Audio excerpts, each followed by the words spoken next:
ఎన్నికల విజయంలో నినాదాలు కీలక పాత్ర పోషిస్తాయి. అప్పటి వరకు సోసోగా ఉన్న విజయ అవకాశాలను కూడా మెరుగుపరుస్తాయి. ఎన్నికల నినాదాలు అంటే అలా ఇలా కాదు, ఓటర్లను గట్టిపడేయాలి, స్లోగన్ ఇస్తే పేలాల్సిందే, మరో ముచ్చటే లేదు.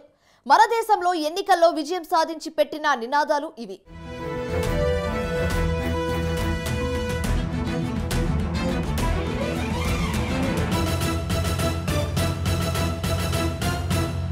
జై జవాన్ జై కిసాన్ 1965లో లాల్ బహదూర్ శాస్త్రి ఈ నినాదం ఇచ్చారు.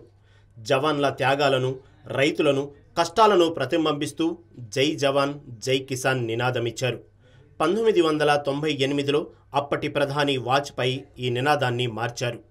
జై జవాన్ జై కిసాన్ జై విజ్ఞాన్ అని మార్చారు. స్వాతంత్రం అనంతరం శాస్త్ర సాంకేతిక రంగాల్లో భారతదేశం అద్భుత విజయాలను నమోదు చేసుకుంది. ఈ నేపథ్యంలో శాస్త్రవేత్తల కృషికి గౌరవాన్నిస్తూ వాజ్పేయి ఈ నినాదం ఇచ్చారు. గరీబీ హటావో 1971 ఎన్నికల్లో ఇందిరా ఈ నినాదం ఇచ్చారు. ఈ నినాదంతో కాంగ్రెస్ పార్టీకి ఘన విజయం దక్కింది. దేశం నుంచి పేదరికాన్ని పారద్రోలడమే గరీబీ హటావో నినాదం అర్థం. 1971 నాటికి భారతదేశంలో పేదరికం తీవ్ర స్థాయిలో ఉంది. పేదరికం కారణంగానే సమాజంలో అంతరాలు మరింత పెరిగాయి. ఈ నేపథ్యంలో 1971 ఎన్నికల్లో ఇందిరా ఇచ్చిన నినాదం కాంగ్రెస్ విజయానికి మూల కారణమైంది.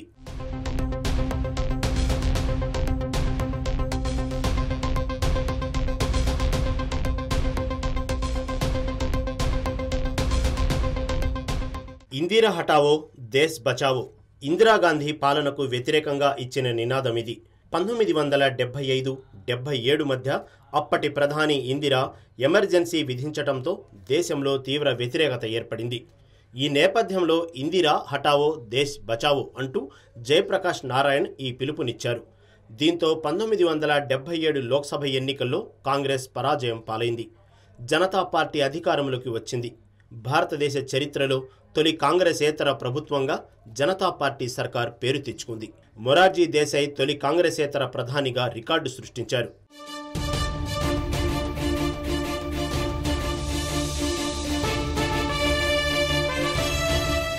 జబ్ తక్ సూరజ్ చాంద్ రహేగా ఇందిరా తెరా నామ్ రహేగా భారతదేశ ప్రజలను విశేషంగా ఆకట్టుకున్న నినాదమిది.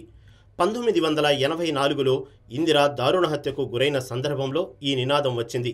సూర్యచంద్రులు ఉన్నంత వరకు ఇందిరా పేరు ప్రపంచంలో చిరస్థాయిగా ఉంటుందన్నది ఈ నినాదం అర్థం. ఈ నినాదం జనంలోకి దూసుకుని వెళ్ళింది. కాంగ్రెస్ పార్టీకి 404 సీట్లు వచ్చాయి. కాంగ్రెస్ పార్టీ చరిత్రలో ఇదొక రికార్డు.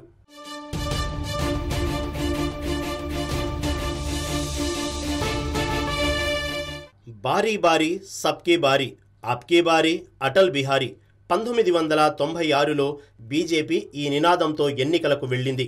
అందరి వంతు అయిపోయింది, ఇప్పుడు వాజ్పేయి వంతు అనే అర్థంలో ఈ నినాదం తీసుకొచ్చారు. లక్నోలో ఒక ఎన్నికల ప్రచారంలో వాజ్పేయి ఈ నినాదం ఇచ్చారు. అప్పట్లో ఈ నినాదం దేశవ్యాప్తంగా పాపులర్ అయింది. బారీ బారీ సబ్కీ బారీ ఆప్కీ బారీ అటల్ బిహారీ నినాదంతో 96 ఎన్నికల్లో బీజేపీ విజయం సాధించింది. అయితే 13 రోజులకే వాజ్పేయి ప్రభుత్వం పడిపోయింది.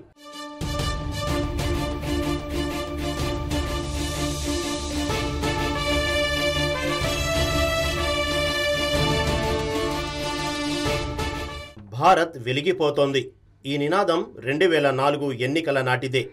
అటల్ బిహారీ వాజ్పేయి నాయకత్వంలో ఎన్డీఏ కూటమి ఇండియా షైనింగ్ నినాదంతో ముందుకెళ్లింది. ప్రపంచ వేదికపై భారత్ ఆర్థిక ఆశావాదానికి సంకేతంగా ఈ నినాదాన్ని తీసుకొచ్చారు. భారతదేశంలో అభివృద్ధి శరవేగంగా జరుగుతుందన్న అర్థంలో ఈ నినాదాన్ని తీసుకొచ్చారు. అయితే 2004 నాటి ఎన్నికలలో ఈ నినాదం బీజేపీకి విజయం తీసుకురాలేకపోయింది. అది వేరే విషయం.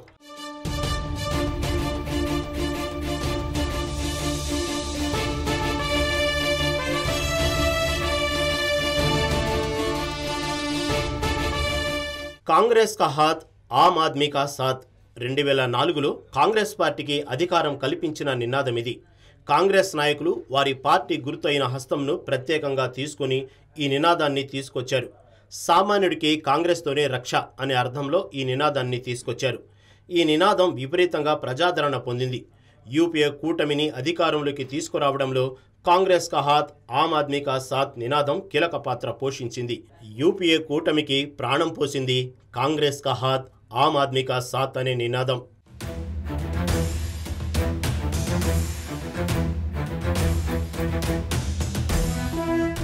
అచ్చే దిన్ ఆనే వాలా హై భారతీయ జనతా పార్టీ ఇచ్చిన నినాదం ఇది. ఈ నినాదం ఆధారంగా 2014లో ఎన్డీఏ సర్కార్ అధికారంలోకి వచ్చింది.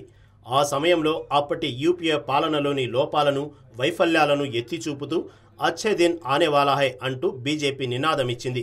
దీని అర్థం మంచి రోజులు వస్తున్నాయని. ఈ నినాదం సూపర్ డూపర్గా హిట్ అయింది. ఈ నినాదం ప్రజల్లోకి వెళ్ళింది. బీజేపీకి అధికారం కట్టబెట్టడంలో కీలక పాత్ర పోషించింది. 2014లో అధికారంలోకి వచ్చిన ఎన్డీఏ కూటమి 2019లో కూడా అధికారంలోకి వచ్చింది. అయితే ప్రస్తుతం ముచ్చటగా మూడోసారి అధికారంలోకి రావడానికి తీవ్రంగా శ్రమిస్తుంది ఎన్డీఏ కూటమి. అబ్కీ బార్ 400 పార్ ఇది కూడా బీజేపీ ఇచ్చిన నినాదమే. ప్రస్తుత లోక్సభ ఎన్నికల్లో వరుసగా మూడోసారి గెలిచి సరికొత్త చరిత్ర సృష్టించాలని భావిస్తున్న కమలం పార్టీ ఇచ్చిన నినాదం ఇది. ఎన్డీఏ కూటమి 400 సీట్లు గెలవాలన్నదే ఈ నినాదం పరమార్థం. అయితే బీజేపీ సొంతగా 370 సీట్లు గెలవాలని లక్ష్యంగా పెట్టుకుంది. 2019 ఎన్నికల్లో ఫిర్ ఎక్ బార్ మోదీ నినాదంతో బీజేపీ ఘన విజయం సాధించిన సంగతి తెలిసిందే.